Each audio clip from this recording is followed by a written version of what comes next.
जय श्री राधे, जय श्री कृष्णा। महाराज जी, लोग अपने भविष्य के बारे में बहुत चिंतित रहते हैं। क्या भविष्य को भाग्य के सहारे छोड़ना चाहिए? कृपया बताने का कष्ट करें। बहुत सुंदर प्रश्न है, जो सार्वभौम प्रश्न है। सृष्टि की रचना जब से हुई है, तब से लेकर आज तक मनुष्य अपने भविष्य को जानने के प्रति बहुत जिज्ञासु रहे हैं। ये जिज्ञासा भविष्य में आने वाली हमारी जो संतानें हैं, वे भी इसी तथ्य पर खड़ी रहेगी।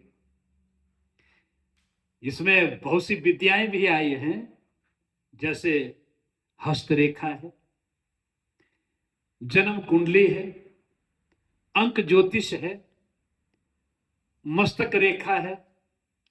परंतु फिर भी ये भविष्य को जानने की जो प्रक्रिया है, ये पहेली बन करके रह गई है।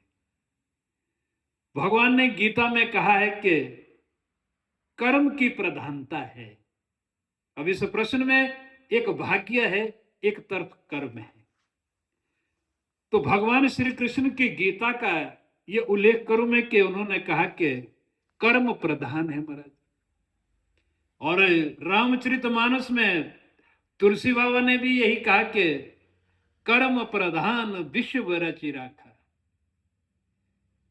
और भगवान श्री कृष्ण ने कुंती से कहा कि कुंती, तुम बुआ है और मैं तुम्हें प्रवचन नहीं देना चाहता, परंतु कर्म प्रधानता है। कर्म जो करेगा वही अपना भविष्य बनाएगा। तो कुंती ने भगवान को दोनों हाथ जोड़ करके प्रणाम किया कि तुम मेरे अब भतीजे नहीं है, तुम साक्षात परमात्मा है, मुझे पता लग गया है। परंतु हे परमात्मा, अगर कर्म ही प्रधान है तो मेरे बेटे युधिष्ठिर धर्मराज है, मेरा बेटा अर्जुन वह इस दुनिया का सबसे बड़ा धनुषधारी है, मेरा बेटा भीमसेन वह इस धरती का सबसे बड़ा गदाधारी योद्धा है, नकुल है सहदेव जैसा कोई पृथ्वी पर अभी तक पैदा नहीं हुआ। फिर भी इनके सब कर्म करने के बाद क्या इन्होंने कोई कर्म नहीं किया?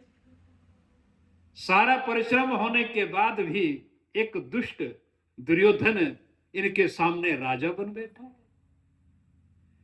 तो यहां भगवान का मूल अर्थ यह है कि कर्म करना भी जरूरी है, भाग्य का होना भी जरूरी है।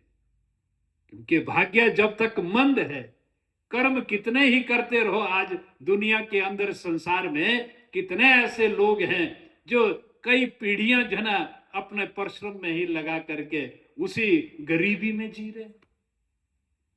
क्या वो कर्म नहीं करते? तो दोनों का ही समानांतर भाव है।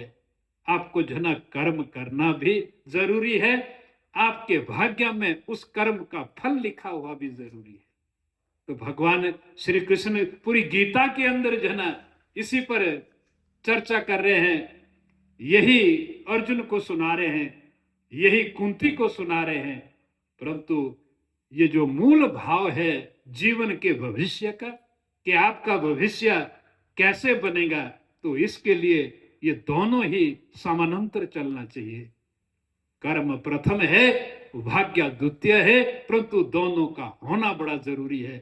इसलिए अपने जीवन में हम ये संदेश देना चाहते हैं अपने दर्शकों को कि भाग्य के सहारे पर भी ना रहें, कर्म करने के बाद उसे छोड़ नहीं दें, क्योंकि कर्म करते रहें और जब तक कर्म और भाग्य दोनों इकट्ठे नहीं होंगे, आपका जीवन का भविष्य वह सुरक्षित नहीं हो सकता। और भगवान श्री कृष्ण सबको सतबुद्धि दे, सबको सन्मार्ग दे। जय जय श्री राधे। जय श्री कृष्ण, जय श्री राधे।